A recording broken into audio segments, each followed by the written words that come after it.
मेरा नाम सारा है। मैं गांव की रहने वाली हूँ। गांव में रहने के बावजूद भी मेरे पापा ने मुझे शहर पढ़ने के लिए भेजा और मेरी पढ़ाई पूरी करवाई। हमारा गांव कोई ऐसा गांव नहीं था जिसमें रस्म रिवाज के खिलाफ नहीं जा सकते थे। वैसे भी आज के जमाने के लोग मॉडर्न हो गए हैं और उन्होंने अपनी पुरानी सोच को बदल लिया है। मेरे गांव के लोग भी अच्छे खासे समझदार हो गए थे। हालांकि कई सालों पहले हमारे गांव में भी बहुत मनगढ़ंत बातों पर विश्वास किया जाता था, मगर अब ऐसा कुछ भी नहीं है। गांव में भी जिंदगी गुजारना बहुत आसान हो गया है। हम 3 भाई बहन थे, 2 बहनें और हमारा एक भाई। सबसे बड़ी मैं थी, उसके बाद मेरी छोटी बहन और फिर उससे छोटा मेरा भाई था। मेरी पढ़ाई पूरी हो चुकी थी। मैंने बीकॉम कंप्लीट कर लिया था। वैसे तो मैं अभी आगे और पढ़ना चाहती थी, मगर मेरे पापा ने कहा था कि बेटी, अब तुम्हारी शादी की उम्र हो गई है, अब हम तुम्हारी जल्द से जल्द शादी कर देंगे। क्योंकि गांव के लोग और हमारे कुछ रिश्तेदार मेरे मम्मी पापा को यही कहते थे कि अपनी बेटी को इतना पढ़ाने का क्या फायदा है, इसकी जितनी जल्दी शादी कर दोगे उतना ही अच्छा रहेगा। वैसे तो मैं नॉर्मल सी शक्ल की लड़की थी, मेरे रिश्ते आ रहे थे, मगर मेरी पढ़ाई पूरी नहीं हुई थी, इसलिए मेरे पापा ने रिश्ते नहीं लिए थे। लेकिन जैसे ही मेरी पढ़ाई पूरी हुई तो पापा कहने लगे कि अगर अब कोई अच्छा रिश्ता आएगा तो मैं फौरन ही रिश्ते के लिए हाँ कर दूंगा। और अब फाइनली मेरे लिए एक अच्छा रिश्ता भी आ गया था जो मेरे मम्मी पापा को बहुत पसंद आया था। वैसे मैं पढ़ी लिखी थी, इसलिए मेरी शुरू से ही ख्वाहिश थी कि मेरी शादी भी गाँव के किसी अनपढ़ गंवार से न हो, बल्कि मेरी शादी शहर के किसी अच्छे पढ़े लिखे लड़के से हो जाए। लेकिन गांव में भी बहुत सारे ऐसे लड़के हैं जो शहर जाकर अपनी पढ़ाई पूरी करके आए हैं और अच्छी पोस्ट पर नौकरी भी कर रहे हैं।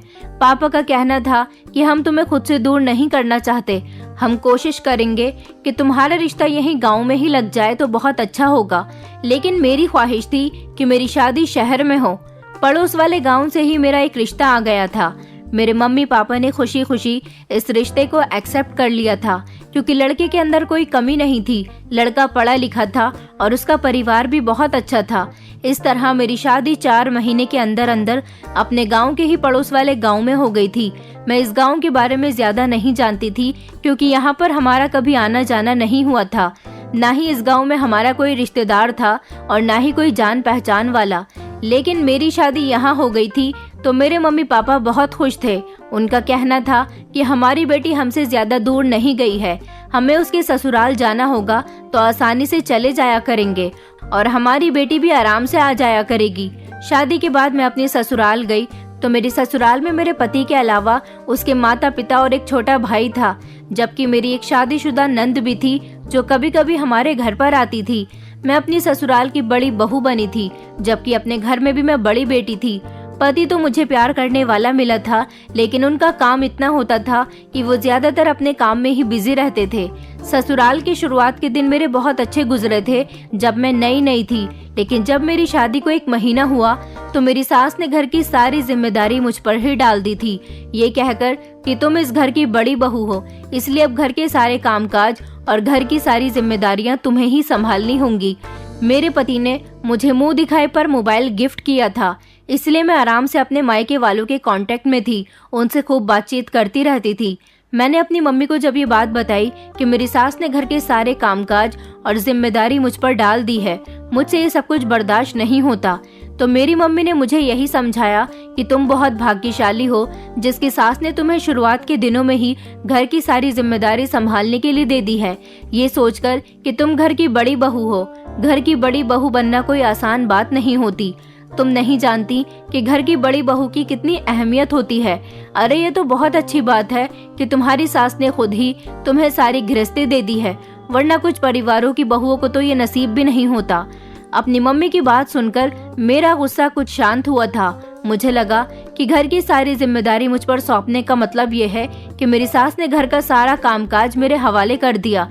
लेकिन मेरी सास बहुत अच्छी थी, घर के कामकाज में मेरा हाथ बटाया करती थी। मैं बहुत आज़ाद बिहेवियर की थी और ससुराल में मुझे अपने मायके से ज्यादा काम करने पड़ रहे थे, इसलिए अभी मैं अपनी ससुराल के कामों को इतनी जल्दी एक्सेप्ट नहीं कर पा रही थी। मैं नौकरानी रखना चाहती थी, मगर मेरे पति ने मुझे साफ इनकार कर दिया और कहने लगे कि हमारे पूरे खानदान में कभी भी किसी ने नौकरानी नहीं रखी है, क्योंकि हमारे गांव में और हमारे खानदान में नौकरानी रखने का रिवाज नहीं है। भले ही मैं थोड़ा सा काम करती थी, क्योंकि आधा काम तो मेरी सास ही किया करती थी, लेकिन फिर भी मुझे घर के काम बहुत ज्यादा लगते थे। मैं बहुत थक जाती थी।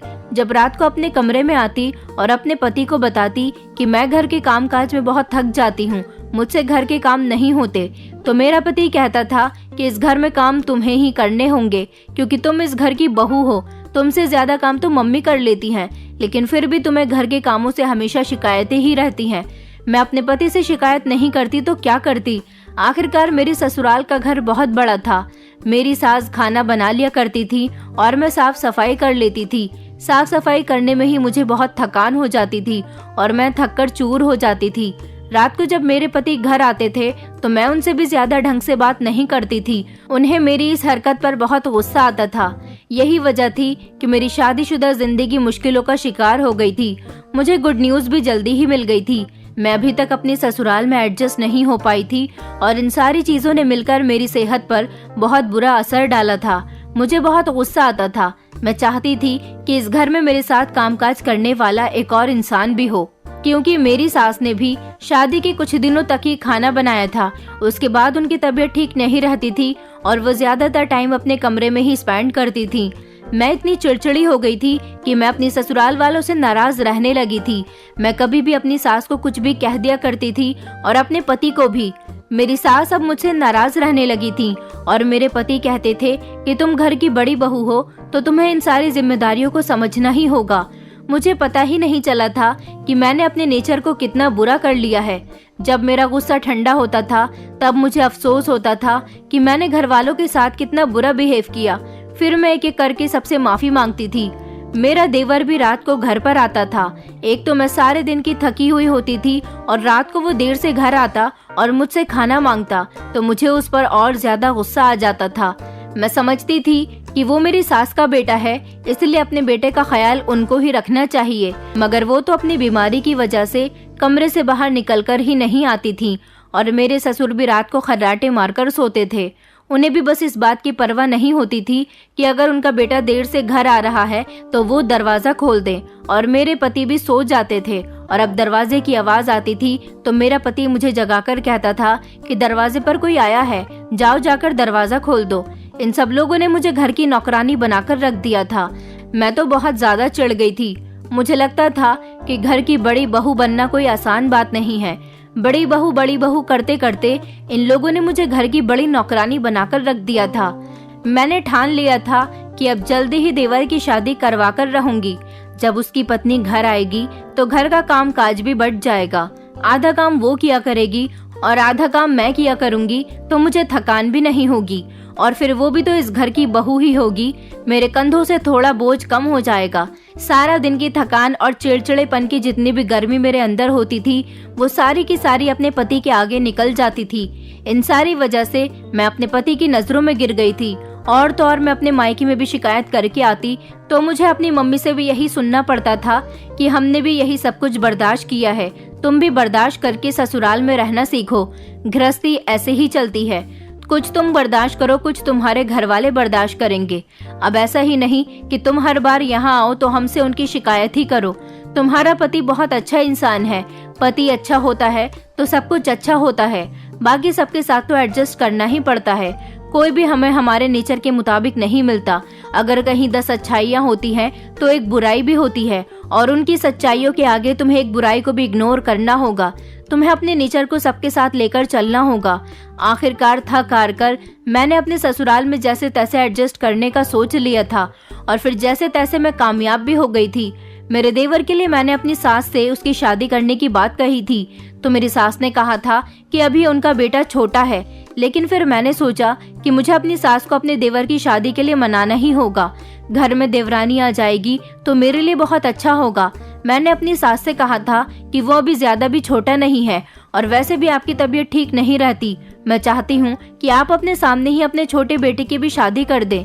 मेरी सास कहने लगी कि चलो ठीक है, अगर तुम कहती हो तो उसके लिए लड़कियां भी तुम खुद ही तलाश करना शुरू करो।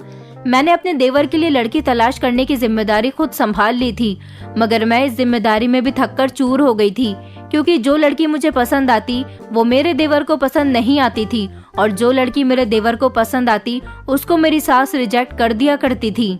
ऐसा करते करते काफी समय गुजर गया था और मैं एक बच्चे की माँ बन गई थी। बच्चा पैदा होने के बाद मैं आराम करती रही, क्योंकि मेरी छोटी बहन मेरे घर आकर रहने लगी थी और उसने घर के सारे काम को अच्छी तरह से संभाल लिया था।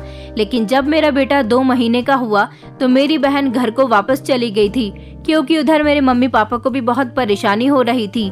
मेरा बेटा भी छोटा ही था, मेरी सास उसे संभाल लिया करती थी, लेकिन कोई आपके बच्चे को कोई कितना ही संभाल ले, वापस आपका बच्चा रोता हुआ आता आपके ही पास है। यही वजह थी कि मैं तंग आकर रह गई थी। मेरा बेटा बहुत ज्यादा रोता था। जब वो मेरी सास से भी शांत नहीं होता तो फिर थक हार कर मुझे ही मेरे बेटे को वापस कर देती थी।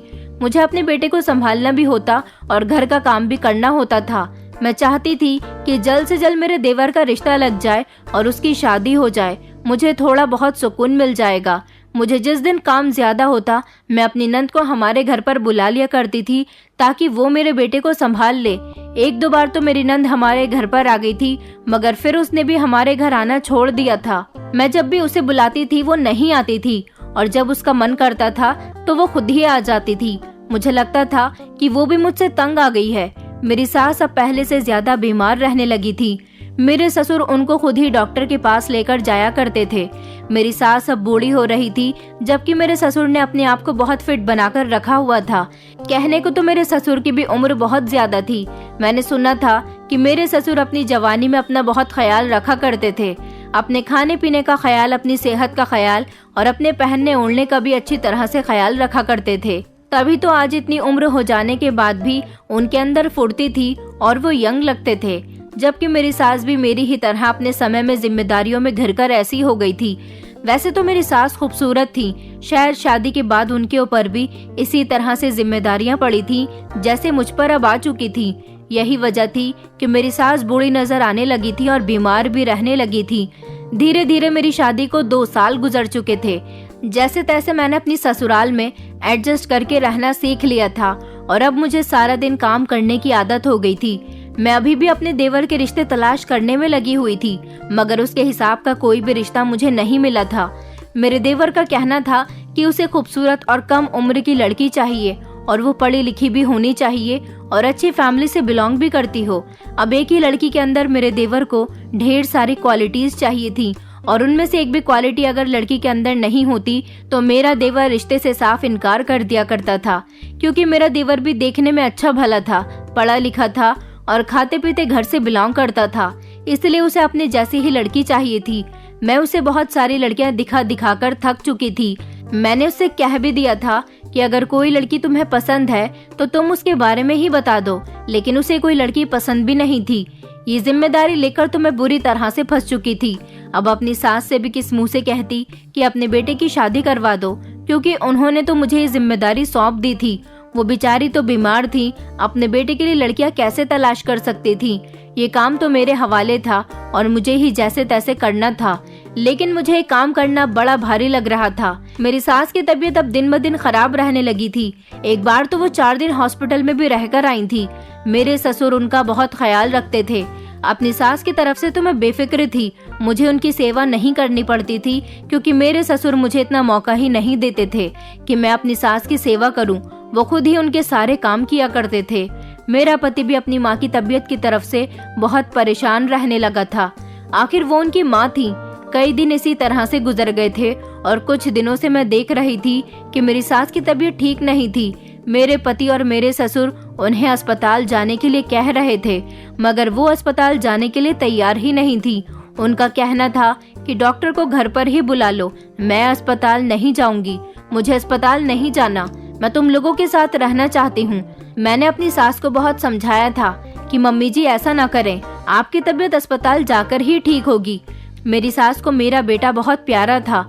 उन्होंने मेरे बेटे को अपने पास ही बुलाया हुआ था। वो उसे कहीं जाने नहीं दे रही थी। न जाने उन्हें क्या हो गया था। हम सब लोग उनकी तबीयत देखकर बहुत डर रहे थे और वो थी कि अस्पताल जाने का नाम ही नहीं ले रही थी। फिर हमने डॉक्टर को घर पर ही बुला लिया। डॉक्टर ने कहा था कि इन्हें इलाज की जरूरत है और इसके लिए आपको उन्हें अस्पताल में एडमिट करवाना होगा। लेकिन सास तो अस्पताल जाने के लिए साफ मना कर रही थी। मेरी सास उस दिन बड़ी बहकी बहकी बातें कर रही थी। उन्हें अपने बेटी, दामाद और उसके बच्चे भी बहुत याद आ रहे थे। मेरे पति ने फोन करके मेरी नंद को भी घर बुला लिया था। मेरी सास चाहती थी कि उनका पूरा परिवार उनके पास बैठा रहे। न जाने वो ऐसा क्यों कर रही थी, हम लोगों की भी समझ नहीं आ रहा था। अस्पताल जाने के लिए तो उन्होंने साफ इनकार किया हुआ था। हम लोग उन्हें समझा समझा कर थक गए थे।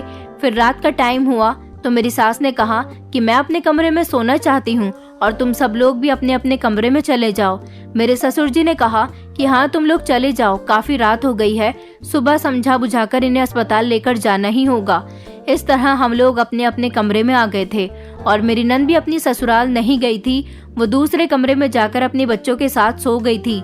मुझे तो थोड़ी बहुत नींद आ भी गई थी, लेकिन मेरे पति को अपनी माँ की बहुत फिक्र सताई हुई थी। सुबह के 6 बजे अचानक मेरे कमरे के दरवाजे पर दस्तक हुई। मेरे पति ने जैसे ही दरवाजा खोला तो ससुर जी दरवाजे पर खड़े हुए थे। उन्होंने मेरे पति से कहा कि जल्दी चलो, तुम्हारी मम्मी की तबीयत बिगड़ रही है। मेरे पति भागते हुए अपनी माँ के कमरे में गए। मेरे पति, ससुर और मेरा देवर मेरी सास को अस्पताल लेकर गए। इधर घर में मैं और मेरी नंद उनके लिए बहुत परेशान हो रहे थे और बार बार भगवान से प्रार्थना कर रहे थे कि उनकी तबीयत ठीक हो जाए। मगर आज उनकी तबीयत ठीक होने वाली नहीं थी, क्योंकि सुबह 10 बजे के समय अस्पताल से फोन आया कि मेरी सास इस दुनिया से जा चुकी हैं और वो लोग उनकी डेड बॉडी लेकर घर आ रहे हैं। घर में एक भूचाल सा मच गया था। मेरी नंद ने तो रोना शुरू कर दिया था। वो पागलों की तरह रो रही थी। आखिरकार उसकी माँ इस दुनिया से जा चुकी थी और माँ का इस दुनिया से चले जाना बहुत ही गमगीन होता है। फिर हम लोगों को याद आया कि मेरी सास अपने पूरे परिवार को अपने पास एक साथ इसीलिए देखना चाहती थी। शायद उन्हें यह एहसास हो गया था कि वो अब ज्यादा समय जिंदा नहीं रह सकेंगी। मेरी सास के मर जाने से हमारे घर की बुनियाद गिर गई थी, कमजोर हो गई थी। हम सब लोग अनाथ हो गए थे। घर का हर मेंबर गम में था, क्योंकि उनके अचानक छोड़ जाने का हर किसी को यकीन ही नहीं हो पा रहा था। मेरे ससुर तो बिल्कुल खामोश थे। उन्हें गहरा सदमा पहुंचा था। वो जान गए थे कि कल रात मेरी सास जो बहकी बहकी बातें कर रही थी, उन्हें अपनी मौत के बारे में पता चल गया था। मेरे ससुर ने अपनी पत्नी के साथ सारी रात जागकर गुजारी थी और उनको समझाते रहे थे कि अस्पताल चलो, एडमिट हो जाओ। मगर मेरी सास को अस्पताल नहीं जाना था। मुझसे तो अपने ससुर की हालत देखी नहीं जाती थी, क्योंकि वो मेरी सास से बहुत प्यार करते थे। इस उम्र में उनकी जिंदगी की साथी से साथ छूट गया था। वो बिल्कुल अकेले हो गए थे, ना किसी से बात करते थे और खाना भी बहुत कम खाते थे। मेरे पति और देवर को अब अपने पिता की हालत देख देख कर अफसोस होने लगा था, मगर वो लोग उन्हें समझाने के अलावा कुछ नहीं कर सकते थे। सारा दिन मेरे ससुर भूखे रहते थे। हालांकि उन्हें तो खाना खाने का बड़ा ही शौक था। घर में ज्यादातर उनकी ही पसंद का खाना बनता था। कई दिन इसी तरह से गुजर गए थे, मगर मेरे ससुर का गम कम नहीं हुआ था। मेरी नंद भी अपने घर को वापस जा चुकी थी और हमारी जिंदगी डेली रूटीन पर आ गई थी। अब मुझ पर पहले से भी ज्यादा जिम्मेदारियां बढ़ गई थी, क्योंकि मेरी सास भले ही पहले बीमार रहती थी, लेकिन अगर मुझे कुछ समझ नहीं आता था तो मैं अपनी सास से ही एडवाइस लेती थी, जैसे कि घर में खाना क्या बनना है। और अगर खाना बनाने में मुझे कुछ समझ नहीं आता था तो अपनी सास से पूछ लेती थी कि ये डिश किस तरह से बनती है। कोई मेहमान आता था तो मेरी सास उससे बातें करती रहती थी और मैं नाश्ता तैयार कर लिया करती थी। अब तो सारे काम मुझे खुद ही करने पड़ते थे। मेरी सास के मरने के बाद हमारे घर पर बहुत सारे मेहमान रुके हुए थे। घर की साफ सफाई, खाना पकाना, अपने बेटे को देखना, अपने पति को देखना, अपने ससुर की सेवा करना, अपने देवर के सारे कामकाज, ये सब अब मुझे ही देखने पड़ते थे। मैं घन चक्कर बनकर रह गई थी। अब मैंने सोच लिया था कि अपने देवर से बात करके ही रहूंगी कि जल्दी से कोई भी लड़की पसंद करके शादी कर लो, क्योंकि मुझे बहुत परेशानी हो रही है। मुझसे अकेले इस घर की जिम्मेदारी नहीं संभाली जाती। मैंने अपने देवर से इस बारे में बात की थी। उसने कहा था, भाभी, मैं शादी करने से इनकार नहीं कर रहा हूँ, बस लड़की मुझे अपनी पसंद की चाहिए। मैंने कहा, तुम्हारी पसंद आखिर कौन सी है? मैं न जाने कितनी लड़कियां तुम्हारे लिए पसंद कर चुकी हूँ। मुझे तो लड़की पसंद आ जाती है, मगर तुम्हें पसंद नहीं आती। तुम्हारी बहन ने भी तुम्हारे लिए कितने सारे रिश्ते बताए हैं। तुम्हें अपनी बहन की पसंद की हुई लड़की भी पसंद नहीं आती। अब बताओ कि मैं क्या करूँ? तो मेरा देवर कहने लगा कि भाभी, आप कोई ना कोई लड़की देख लो, मुझे समझ आएगी तो मैं आपको बता दूंगा। मैं बड़ी परेशान थी अपने देवर की तरफ से। मुझे मेरे ससुर ने परेशान देखा तो मैंने उनको अपनी परेशानी बता दी थी। मेरे ससुर ने कहा कि तुम फिक्र मत करो, मेरे एक दोस्त की बेटी है, वो बहुत सुंदर है। मैं अपने दोस्त से उसकी बेटी के लिए रिश्ते के बारे में बात करता हूँ और उससे पहले उसकी फोटो तुम्हें दे दूंगा, तुम मेरे बेटे को दिखा देना। अपने ससुर की बात मुझे ठीक लगी थी, इससे अच्छी और क्या बात हो सकती थी। वो मेरा काम आसान कर रहे थे। बस दिक्कत मेरे देवर की थी, उसे लड़की पसंद आ जाए। मैं मन ही मन में प्रार्थना कर रही थी कि मेरे ससुर के दोस्त की बेटी मेरे देवर को पसंद आ जाए और लड़की वाले भी मेरे देवर को पसंद कर ले। मेरे ससुर ने जब मुझे लड़की की फोटो दिखाई तो वो दिखने में बहुत ज्यादा सुंदर थी। मुझे तो देखते के साथ ही पसंद आ गई थी। अब मैंने जैसे ही अपने देवर को लड़की की फोटो दिखाई तो मेरी सोच के मुताबिक उसे लड़की पसंद नहीं आई थी। लेकिन मैं इस बार गुस्सा हो गई और मैंने कहा कि आखिर इस लड़की में क्या कमी है, और अब तुम्हें शादी करनी है तो खुद करो, मैं तुम्हारे लिए कोई भी लड़की तलाश नहीं करूंगी। मेरी बात सुनकर मेरा देवर खामोश हो गया था।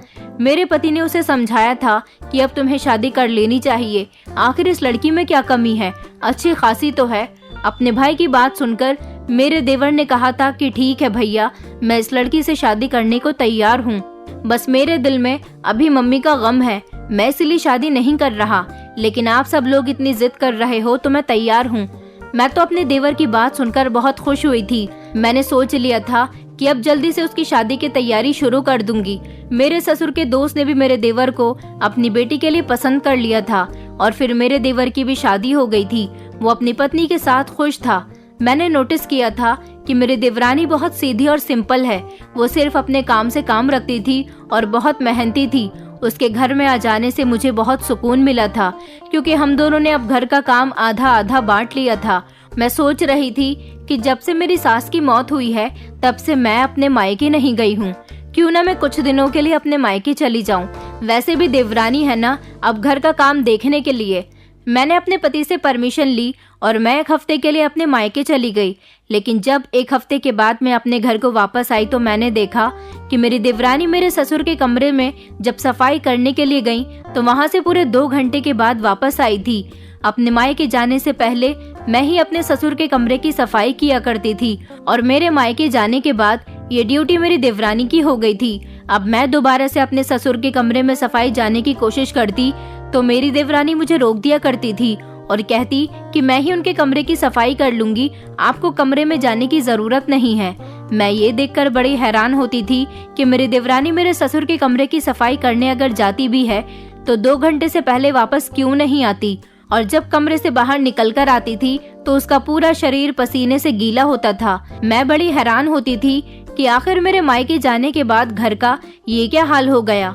1-2 दिन तो मैंने भी सोचा कि चलो अच्छी बात है, अगर मेरी देवरानी ससुर के कमरे की सफाई कर भी देती है तो इसमें तो मेरा ही आराम है। लेकिन अब तो मेरी देवरानी हर रोज ही ससुर के कमरे की सफाई करती है। कई दिन इसी तरह से गुजर गए थे। मुझे ये बात बिल्कुल भी अच्छी नहीं लग रही थी कि मेरी देवरानी इतनी देर तक ससुर के कमरे के अंदर क्या करती है। और तो और अब मैं नोटिस करने लगी थी कि मेरी देवरानी जैसे ही मेरे ससुर के कमरे के अंदर जाती तो कमरे के दरवाजे को अंदर से बंद कर लिया करती थी। और हैरानी मुझे इस बात पर होती थी कि ससुर जी भी कमरे के अंदर ही होते थे।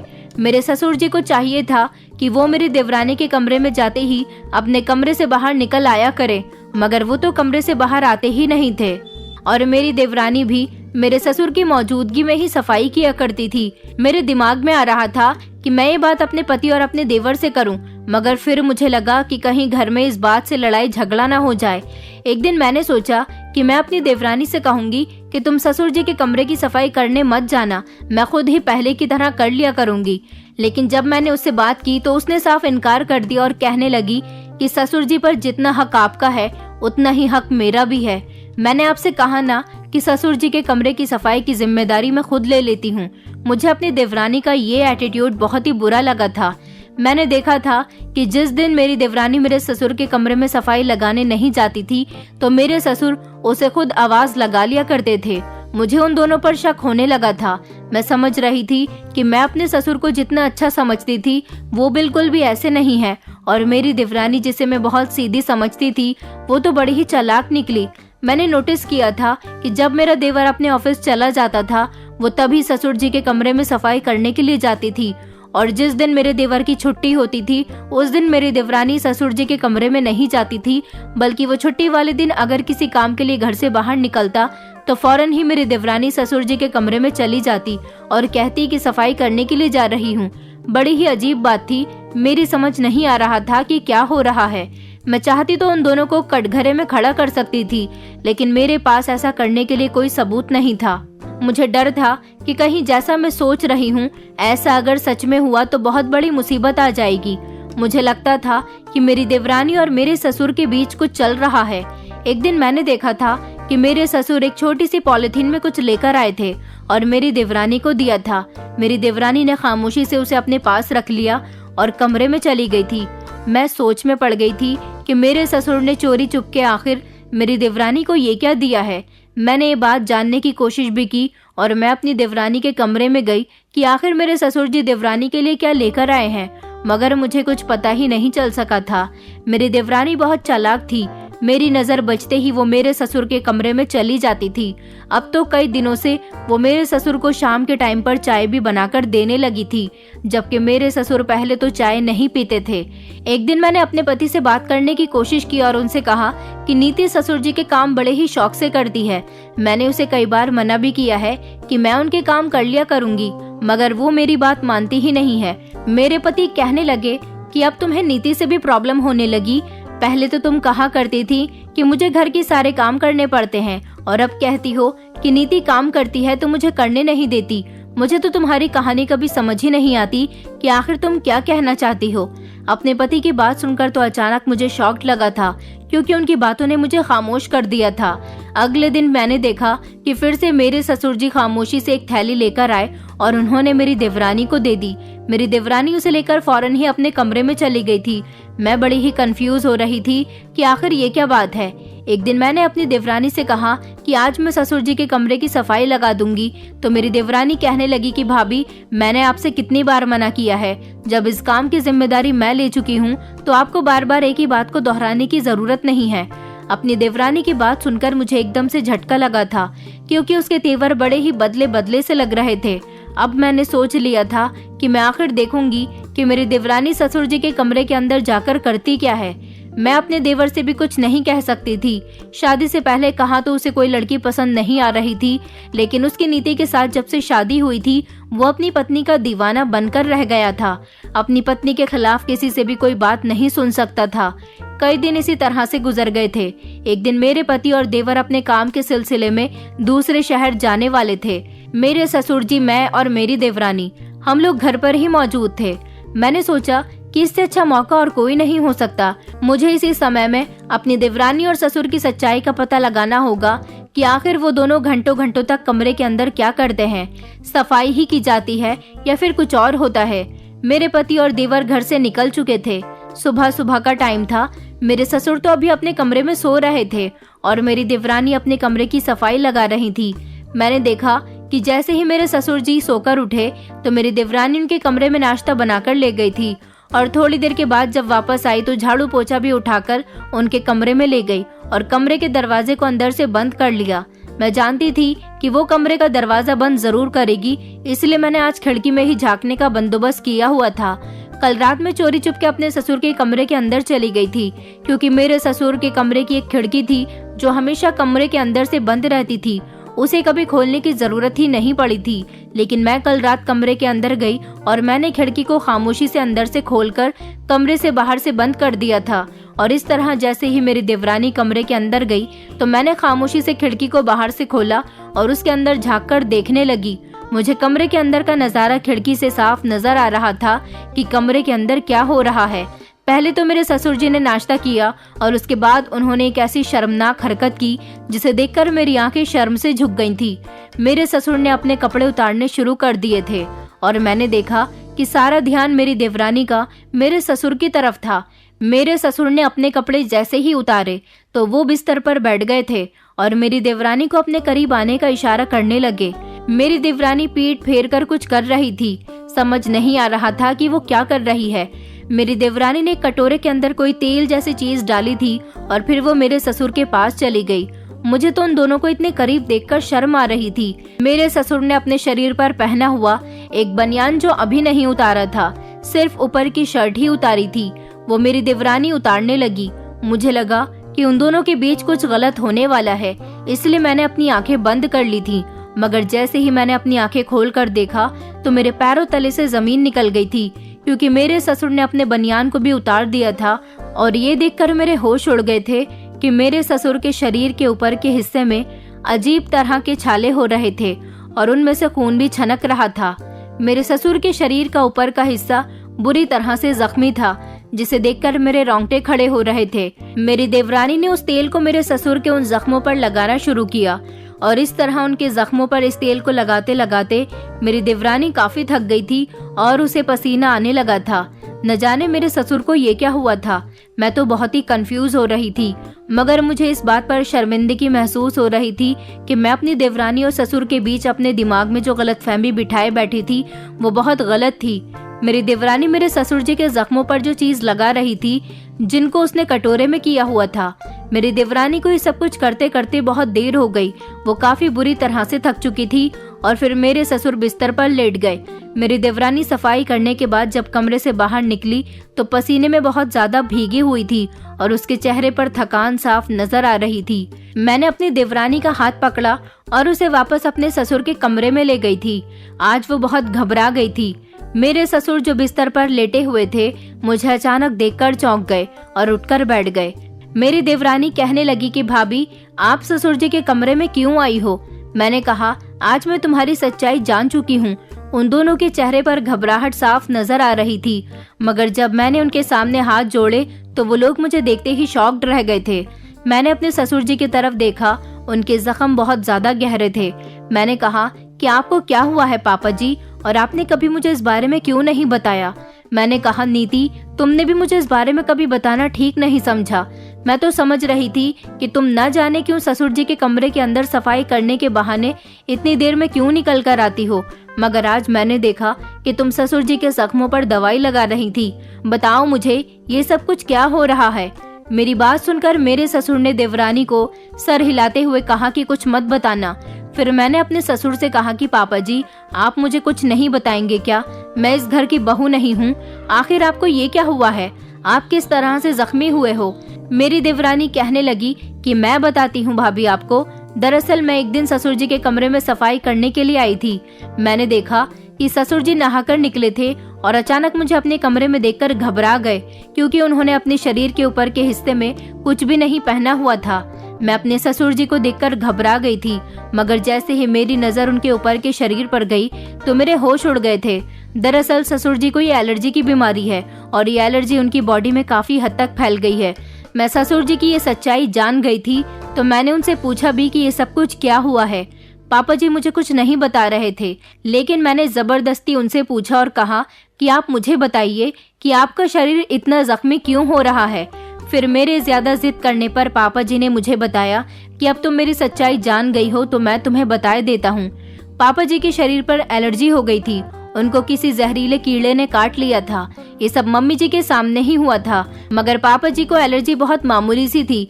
लेकिन जब मम्मी जी की मौत हुई और पापा जी बहुत गम में चले गए, मम्मी जी के मर जाने की वजह से उन्होंने खाना पीना भी ठीक से नहीं किया, जिसकी वजह से उनकी ये बीमारी बढ़ती गई और उनकी ये एलर्जी एक बहुत खतरनाक बीमारी में बदल गई। मेरे दादाजी एक पुराने वैद्य थे और वो आयुर्वेदिक नुस्खे जानते थे, इसलिए अपने दादाजी का अपनाया हुआ एक आयुर्वेदिक नुस्खा मुझे भी याद आ गया। मैंने ससुर जी से कहा कि मैं आपका इलाज कर सकती हूँ, आपकी ये एलर्जी बहुत खतरनाक है। इस एलर्जी में पेशेंट के जख्मों को छूने वाला इंसान भी इसके कांटेक्ट में आ सकता है। यही वजह थी कि पापा जी ने अभी तक अपनी इस बीमारी के बारे में घर पर किसी को भी नहीं बताया था, क्योंकि वो चाहते थे कि उनके कांटेक्ट में कोई ना आए। यही वजह थी कि वो सारा दिन मम्मी जी के गम में अपने आप को कमरे में बंद रखते थे और अपनी बीमारी किसी दूसरे को भी नहीं लगने देना चाहते थे। मैंने ठान लिया था कि मैं पापा जी की ये बीमारी खत्म करके रहूंगी, क्योंकि मुझे एक नुस्खा आता है। मैंने ये जिम्मेदारी ली। ससुर जी मुझे बहुत मना कर रहे थे कि मेरी बीमारी तुम्हें भी लग जाएगी, मगर मैं नहीं मानी और मैंने अपने दादाजी का नुस्खा अपनाया। थोड़े से जैतून के तेल में फिटकरी पीसकर मिलाने से अगर एलर्जी के जख्मों पर लगाया जाए तो एलर्जी को काफी हद तक सुकून मिलता है और धीरे धीरे एलर्जी ठीक होने लगती है। ससुर जी ने शर्म की वजह से ये बात किसी को नहीं बताई। उन्हें लगता था कि जब घर वालों को पता चलेगा कि उनको एलर्जी हो गई है तो घर वाले उनसे दूर होने की कोशिश करेंगे, इसलिए उन्होंने सबसे दूरी खुद ही बना ली थी। लेकिन वो अपनी इस बीमारी के बारे में किसी को बताना नहीं चाहते थे और इसी वजह से उनका इलाज भी नहीं हो पा रहा था, जिसकी वजह से उनकी ये बीमारी इतनी हद तक बढ़ गई थी। लेकिन जब मैंने ससुर जी को बाथरूम से निकलते हुए देखा और मेरी नज़र अचानक उनके शरीर पर गई तो मुझे उसके बारे में सब कुछ पता चल गया था और मैंने फिर उनका इलाज करना शुरू कर दिया। मैं ये बात आपको भी नहीं बताना चाहती थी भाभी, क्योंकि कुछ लोग एलर्जी वाले पेशेंट से बहुत दूर दूर रहते थे। मैं नहीं चाहती थी कि मेरे ससुर जी को घर में रहते हुए शर्मिंदगी का एहसास हो, इसीलिए मैं कमरे के अंदर अकेले जाकर ससुर जी के वो लेप लगाया करती थी और इस तरह उनको एलर्जी की जलन से सुकून मिलता था। ससुर जी मुझे खामोशी से जैतून का तेल फिटकर लाकर दिया करते थे और फिर मैं इसे खामोशी से अपने कमरे में ले जाती थी। जब मेरा पति नहीं होता था तो मैं कमरे में बैठकर पहले लेप बनाया करती थी और उसके बाद ससुर जी के जख्मों पर लगाती थी और इसको ससुर जी के जख्मों पर लगाने में मुझे कम से कम 1-2 घंटे का टाइम लगता था। यही वजह थी कि मैं बहुत थक जाती थी और उसके बाद मुझे ससुर जी के कमरे की सफाई भी करनी होती थी। मैं समझ गई थी कि आपको मुझ पर धीरे धीरे शक होने लगा है, लेकिन मुझे अपने ससुर जी को ठीक करना था। अब देखिए धीरे धीरे ससुर जी की एलर्जी ठीक हो जाएगी। मैंने पापा जी की तरफ देखते हुए उनसे कहा कि पापा जी, मुझे आपसे ये उम्मीद नहीं थी, आपको मुझे भी इस बारे में बताना चाहिए था। भले ही कुछ एलर्जी ऐसी होती है जिसके पेशेंट से दूर रहना चाहिए, लेकिन आप मेरे ससुर हैं और मेरे पिता समान हैं। अगर मेरे पिता को कोई बीमारी हो तो मैं भी उसको ठीक करने का हल सोचूंगी, ना कि उससे दूर रहूंगी। ससुर जी कहने लगे कि बहू, मैं जानता हूँ कि मेरी गलती है, मगर मैं चाहता हूँ कि तुम इस बारे में किसी को मत बताना। मैं चाहता हूँ कि मैं ठीक हो जाऊँ और इस बारे में किसी को पता न चले, क्योंकि मैं खुद ही अपना इलाज खामोशी से करवा रहा था, मगर मुझे कोई फायदा नहीं था। नीति ने मेरी बहुत मदद की है। मैंने ससुर जी से कहा कि जी आप फिक्र मत कीजिए, किसी को इस बारे में कुछ पता नहीं चलेगा और अब मैं और नीति दोनों मिलकर आपका ख्याल रखेंगे। मैं नीति को लेप बनाकर दिया करती थी और हम दोनों देवरानी जेठानी खुद अपने हाथों से ससुर के जख्मों पर लेप लगाया करते थे। भगवान की कृपा से ससुर जी की एलर्जी हम दोनों को नहीं लगी थी, क्योंकि लेप लगाने के बाद हम लोग अच्छी तरह से अपने हाथ धोते थे। कुछ दिन इसी तरह से हमने अपने ससुर जी के वो लेप लगाया। मेरे ससुर जी धीरे धीरे ठीक हो गए थे और फिर कुछ दिनों बाद मैंने अपने पति और देवर को भी ये बात बता दी थी। उन लोगों को नीति पर गर्व महसूस हुआ था। नीति एक बहुत अच्छी लड़की थी। उसने अपने दादाजी का पुराना नुस्खा आज अपने ससुर पर आजमाया था और वो काम भी आ गया था। मुझे आज भी अपने ऊपर शर्मिंदगी महसूस होती है कि मैं नीति को और अपने ससुर के बीच में कुछ गलत संबंध समझती थी, मगर नीति ने तो एक बहू होने का फर्ज अच्छी तरह से निभाया था और मेरे ससुर की बेटी बनकर दिखाया था। शायद इतना दिमाग तो मैं भी नहीं लगा पाती जितना कि नीति ने लगाया था। अब हम दोनों देवरानी जेठानी मिलकर घर के सारे कामकाज को आसानी से करते हैं। हमारे ससुर अपनी दोनों बहुओं को बेटी समान समझते हैं और हमारे घर में अब काफी हद तक सुकून है, क्योंकि हम दोनों ने गृहस्थी को अच्छी तरह से संभाला हुआ है। मेरे पति और देवर भी मेरे ससुर जी का बहुत ख्याल रखते हैं और उनसे कहते हैं कि अगर आपको अब कोई भी बीमारी हो जाए तो आप हमें बताना, क्योंकि अपनी कोई भी बीमारी घर वालों से छुपानी नहीं चाहिए। घर वालों को अगर आप वक्त पर अपनी बीमारी के बारे में बताएंगे तो आपका इलाज अच्छी तरह से हो सकता है। अगर आपको कोई बीमारी है तो शर्म की वजह से अपनी बीमारी ना छुपाएं, क्योंकि बीमारी इंसान अपने अंदर अपना ख्याल ना रखने से खुद पैदा करता है। कुछ बीमारियां तो जानलेवा भी होती हैं। अगर उनका वक्त पर इलाज ना हो सके तो इंसान अपनी जिंदगी से हाथ भी धो बैठता है। जिंदगी बहुत कीमती है, इसकी अहमियत जानना सीखिए। दोस्तों, उम्मीद करती हूँ आपको हमारी कहानी पसंद आई होगी। कहानी पसंद आई है तो वीडियो को लाइक करें, चैनल पर नए हैं तो चैनल को सब्सक्राइब करें और हाँ, नोटिफिकेशन बेल को जरूर दबाएं ताकि अगली अपडेट सबसे पहले आपको मिले।